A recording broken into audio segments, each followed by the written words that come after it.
Trying to watch some more breaking news to tell you about. Nearly a year after the death of rapper Mac Miller, detectives have made an arrest. Prosecutors have charged Miller's alleged drug dealer. They say Cameron Pettit of the Hollywood Hills supplied the artist with fake oxycodone laced with a deadly opioid.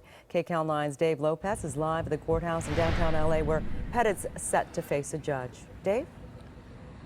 Well, Pettit is in court right now. He has not yet formally been charged in front of the court yet, but that is to happen anytime, we are told. He will not enter a plea today. That will come later. Today, he'll just be aware of what he is charged with and the fact that he's going to ask for bail. The government is going to ask that he remain behind bars. In essence, the allegation is that he sold this rapper some bad drugs. That people should know that if they consume black market opioid pills, they're playing Russian roulette.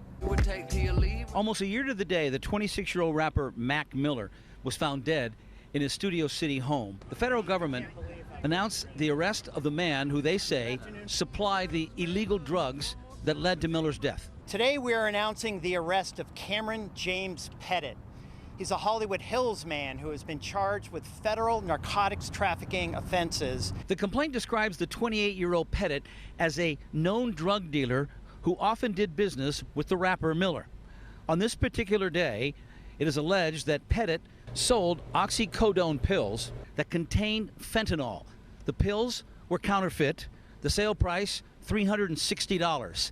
That it appears that Mac Miller snorted this fentanyl concoction prior to his overdose death. The coroner's report listed Miller's death as accidental, but it ruled that he died from an overdose of alcohol, cocaine, and fentanyl, the drug that is anywhere from 50 to 100 times more potent than morphine. These are pharmaceuticals that are manufactured primarily in Mexico by the Mexican drug cartels for 75 cents to $1.50 per pill, sold on the streets of Los Angeles for $20 or more per pill. According to the complaint, after Pettit found out that Miller had died from the pills that he sold him, he said, quote, "Most likely I will die in jail."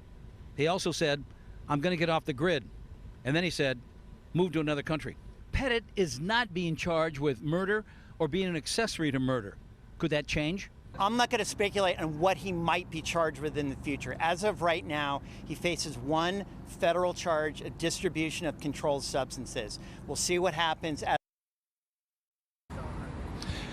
And of course, right now he is waiting to face that judge. As for the day that it happened, the allegation is that the rapper Miller actually met with Pettit and two females who were all there. All three gave him the drugs allegedly, but so far the only one charged is Pettit. Reporting live from downtown Los Angeles, Dave Lopez, KCAL 9 News.